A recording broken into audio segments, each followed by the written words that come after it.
নমস্কার সবাইকে, আশা করি আপনারা সবাই ভালো আছেন। তো নিয়ে আসলাম আমার আজকের ব্লগ। আজকে হচ্ছে একাদশী, তো সকালবেলা থেকে ব্লগটা শুরু করলাম। তো সকালে ঘুম থেকে উঠে আমি এখন চা খাচ্ছি আর মুড়ি আর বিস্কিট দিয়ে। আজ হচ্ছে একাদশী আমি রাখি নাই, আগে রাখতাম, এখন বাবুর জন্য পারি না। তো মা এবং পৌলমীর পাপা একাদশী রেখেছেন। তো মায়া এখন পুজো দিয়ে দিলেন, একাদশীর মধ্যে ঠাকুর পুজো দিয়ে দিলেন। বাবু এখানে ঘুমোচ্ছে আর খেলাধুলা করছে, একা একা খেলাধুলা করছে ও। আর বাইরে বৃষ্টি হচ্ছে। পৌলমী স্কুলে চলে গেছে, এখনও আসে নাই, ওর বাবা দিয়ে আসছেন স্কুলে। আর এখন পৌলমীর জন্য নুডলসে রান্না করছি, ও যেন স্কুল থেকে এসে খায়, কারণ একাদশীর মধ্যে আর কিছু রান্না করি নাই। আর এখন নুডলসই রান্না করলাম। পৌলমী খান স্কুল থেকে চলে আসছে আর আজকে ও রেজাল্ট দিয়েছে। ও আমাকে রেজাল্ট দেখাচ্ছে, ও কি পেয়েছে।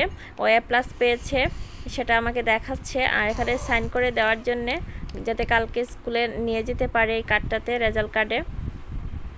আমি স্কুল ড্রেসটা খুলে দিচ্ছি, ও একা খুলতে পারে না। এদিকে অনেকগুলো কাপড় ভিজিয়ে রেখেছি, বাবুর খাতা আর অনেকগুলো কাপড়, সবগুলো ভিজিয়ে রেখেছি। এখন এগুলো ধোয়ার জন্য রেখেছি।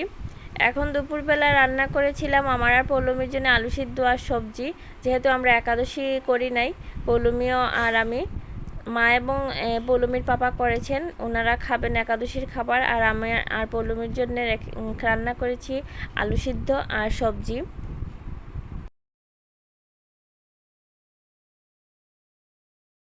সন্ধ্যাবেলায় বাবুকে নিয়ে আমি একটু খেলা করছি, ওর সাথে একটু সময় কাটাচ্ছি। ও ছিল, ঘুম থেকে উঠেছে, তারপর ওকে নিয়ে একটু সময় কাটাচ্ছি আমি, আর মোবাইল দেখছি। ও একটু হাসাহাসি করছে। চলে আসলাম এখন রান্নাঘরে চা খাওয়ার জন্যে। তো প্রথমে পৌলমীর জন্য দুধটা গরম করে নিলাম, ও দুধ খাবে আর আমি খাবো চা। আর মা যদি খায় তাহলে মাকে দেব।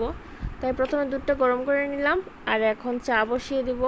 দুধ হওয়ার পর আমার চাটাও পানিও গরম হয়ে গেছে, তো এখন আমি চাটা রেডি করে ফেলবো। আমি সবসময় রং চা খাই, কারণ আমার গ্যাসের খুব প্রবলেম, তাই আমি রং চা খাই, আর দুধ চা খেতেই পারি না, আর দুধ তো নাই। আমাদের বাসায় শুধু আমি আর পৌলমীর পাপা, আমরা দুজনেই রং চা খাই, আমরা দুধ খাই না এবং দুধ চাও খাই না। মা শুধু খান দুধ চা। আমি একটু রং চা কড়া লিকার দিয়েই খাই, কিন্তু পৌলমীর পাপা একটু হালকা লিকারে খান। চা খাওয়া শেষ হওয়ার পর আমার এবং পৌলমীর জন্য রান্না করতে চলে আসলাম রাত্রের বেলা।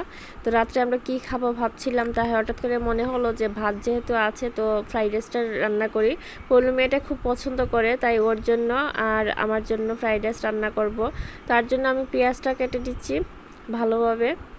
পৌলমী এটা খুবই ভালোবাসে, যখনই বলে যে মা কিছু খাবো, তখনই আমি এই ফ্রাইড রাইসটা রান্না করে দেই। আর এটা খুব ভালোভাবে, খুব পছন্দভাবে খায়। তো প্যানে প্রথমে গরম হওয়ার পর তেল ঢেলে নিচ্ছি, আর তেলটা গরম হওয়ার অপেক্ষায় আছি। তেলটা গরম হলে আমি পেঁয়াজ ঢেলে দিব। দুপুরে শুধু ভাতটাই ছিল আমাদের জন্যে, আর মারা তো খাবেন একাদশীর খাবার।